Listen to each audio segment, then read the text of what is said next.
पिछले कुछ साल नरेंद्र मोदी साहब की सरकार के लिए फॉरेन पॉलिसी के महाजों पे काफ़ी सख्त रहे हैं और वो स्ट्रगल कर रहे हैं चाइना के राइज को यहाँ पर कंटेन करने के हवाले से। गुज़िश्ता कुछ सालों के अंदर हमने देखा है कि रीजन के मुख्तलिफ मुल्कों में वो पार्टियाँ जो कि प्रो इंडिया समझी जाती थी बुरी तरह से हारी हैं और उनको उन पार्टियों ने रिप्लेस किया है जो कि या तो न्यूट्रल समझी जाती हैं या फिर चाइना के करीब समझी जाती हैं।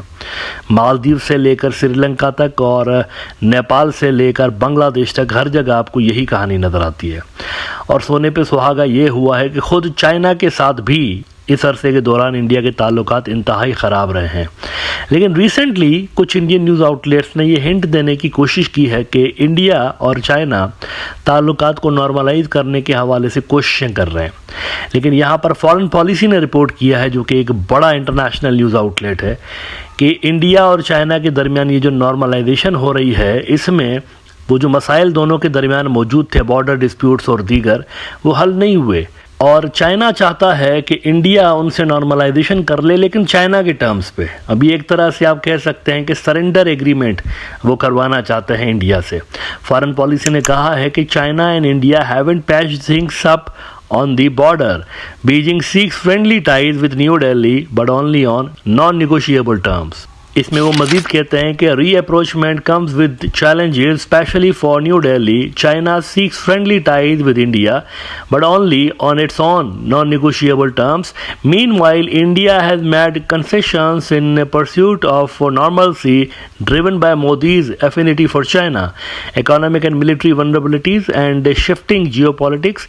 This cautious approach raises concern about New Delhi's accepting a secondary status in South Asia and allowing Beijing to consolidate its influence. यानी सरेंडर करवाने के हवाले से इसको इसी तरह से देखा जाएगा। चाइना उनको ये डिमांड्स रख रहा है कि मेरे जो टर्म्स हैं उसको एक्सेप्ट करो और उसी पे फिर मामलात को आगे बढ़ाओ और ताल्लुकात नॉर्मलाइज करो। अब इनके जो टर्म्स हैं उसमें ज़मीन का सरेंडर भी है। लद्दाख के अंदर बहुत बड़ी ज़मीन इंडिया के हाथ से गई है, उसको भी चाइना इनको कह रहा है कि उसको सरेंडर कर दो और मामलात आगे बढ़ाओ। और मामलात आगे Aahista Aahista by the way बढ़ भी रहे हैं। इंडिया चाइना का जूनियर पार्टनर बनकर भी काम करने के हवाले से कुछ विलिंगनेस का इजहार कर चुका है। इसके कुछ आसार नज़र आ रहे हैं। मिसाल के तौर पर आप देखिए 85,000 वीज़ाज जो हैं वो चाइना ने गुज़िश्ता 4-5 महीनों के अंदर जारी किए हैं। मसाइल अपनी जगह पर हैं बॉर्डर के ऊपर। इंडिया की मिलिट्री कह रही है कि इन पर ट्रस्ट नहीं है चाइनीज़ पे, यहाँ से LAC से फ़ौज नहीं हटाएंगे।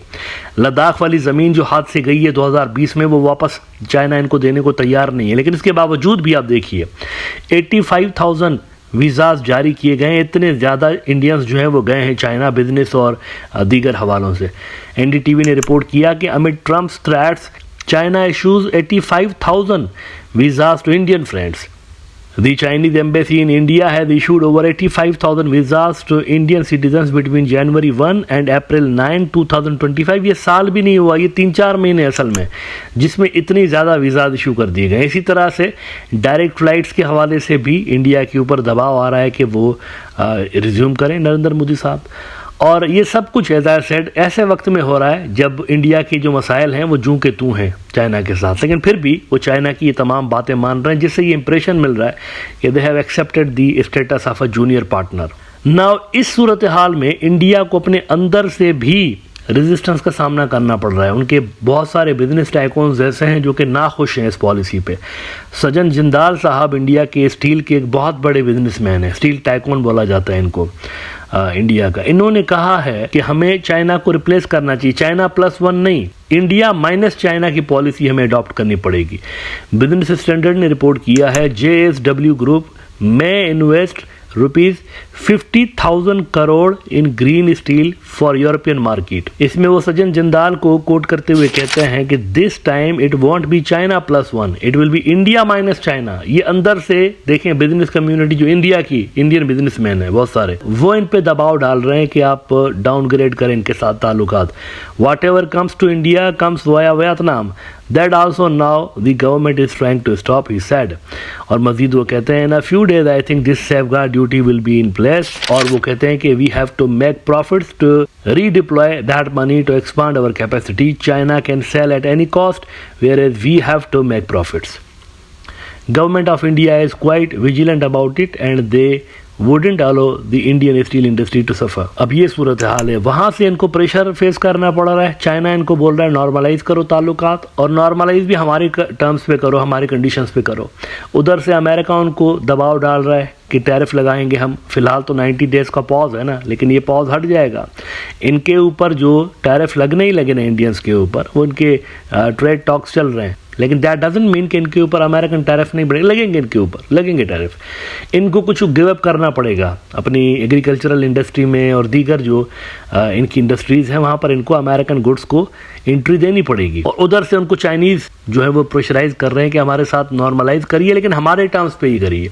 अब इनके टर्म्स हैं सरेंडर वाले, जिल्लत वाले, आप कह सकते हैं हजीमत वाले। इंडिया के हार्डलाइनर्स कभी भी इस तरह के टर्म्स एक्सेप्ट नहीं करेंगे, लेकिन नरेंद्र मोदी की मजबूरी है कि वो चाइना के साथ अपने ताल्लुकात बना के रखें, क्योंकि इनकी जो सप्लाई लाइन है वो डिपेंड करती है चाइना के ऊपर। चाइना इनको बहुत नुकसान पहुंचा सकता है अगर ये आंखें दिखाएंगे उनको। इस हवाले से भी मिलिटरली तो हमने देख लिया ना गलवान के अंदर किस तरह से पिटाई पड़ी है, लेकिन इकोनॉमिक और डिप्लोमेटिक फ्रंट्स पे भी अगर ये आंखें दिखाने की कोशिश करेंगे चाइना को, तो काफी ज्यादा नुकसान इनका हो सकता है। तो ये लास्ट कुछ जो साल है ये बड़ा मुश्किल नरेंद्र मोदी के लिए गुजरा है, और आने वाले समय में यूं महसूस हो रहा है कि इनको उससे भी ज्यादा दबाव का सामना रहेगा।